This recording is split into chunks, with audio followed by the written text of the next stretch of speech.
Greetings, people of the internet. I am LUCHA Man. And welcome to LUCHA Man Reviews. Today, I'm reviewing Freeform's newest edition from the Marvel Universe, Cloak and Dagger.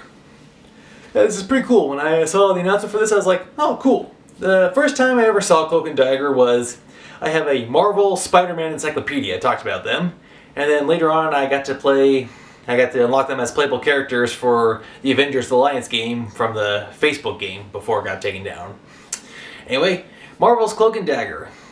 Cloak is Tyrone and Dagger is Tandy. Two teenagers, male and female, who, here's what, they had to change the story a bit, the origin story for these two characters for this new series, but it's pretty much the same thing. Well, okay, it's not the same thing. They've changed it a bit. Originally, in the comic series, there were two teenager runaways that were experimented on with drugs that inherited these powers.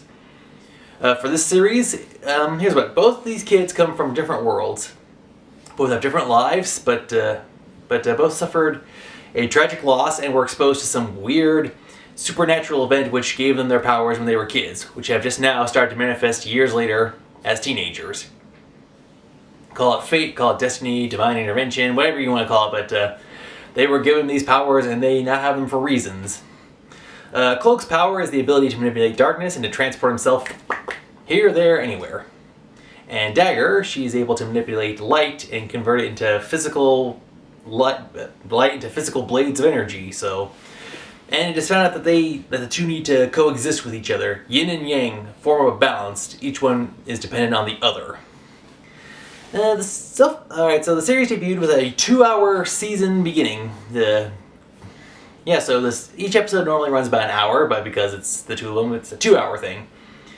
It's basically, this is the origin story, since the story started off. It isn't like, say, 6 years from now, yeah, this is us. You want to know how we got our powers? No. This is them actually starting out, we see how everything has happened. They each have their own demons, their own trials and tribulations, stuff that they have to endure. While they have met each other, they are not at the point of knowing that they need to rely on each other to help figure out how to navigate the world. Will they be heroes? Will they be villains? Will they walk that ambiguous line of gray in between? Only time will tell.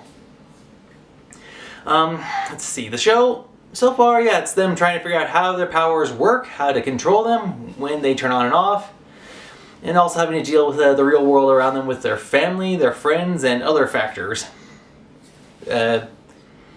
Let's see. A lot of the show, they have some segments, like it'll first show one character, then it'll show the other character, then at some point we'll get a flashback to the past, and then we start to see how their powers are working. Yeah, so the show, it jumps around a lot, and then there's several segments where it's a montage set to music. Yeah, so it's kind of like, I get it's part of a storytelling narrative element, but it kind of feels like they could do some more, aside from just the blatant music montages. Anyway, I like how this is, and the pacing, it's a little slow, but I get that's because it's the beginning. It's the walk that builds up to the run before leading into the sprint. If we're lucky, we'll get, as the series goes on, we'll get maybe 2 more seasons, 3 more. So then, we'll have them establish their powers, and then their arch nemesis will be revealed. And will they be heroes? Will they be villains, like I've asked?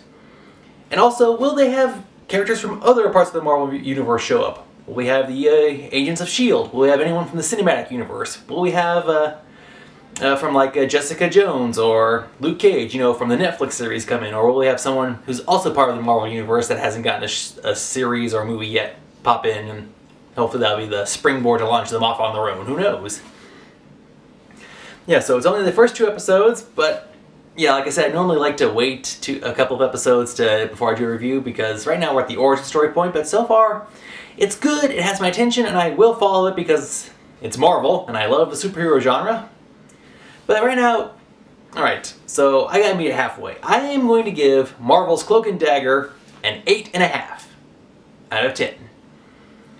It needs the pay. I will be glad to see when the story gets really rolling and when they start to work together as a team to actually team up and use their powers. Besides, some of the trailers that showed them using their abilities, so it was pretty cool. So yeah, if you get a chance, watch it. It's probably on demand and on the internet, and since the first 2 episodes are out, they're going to be like replaying them over and over again before the next episode. It airs on Thursdays, so check out Marvel's Cloak and Dagger.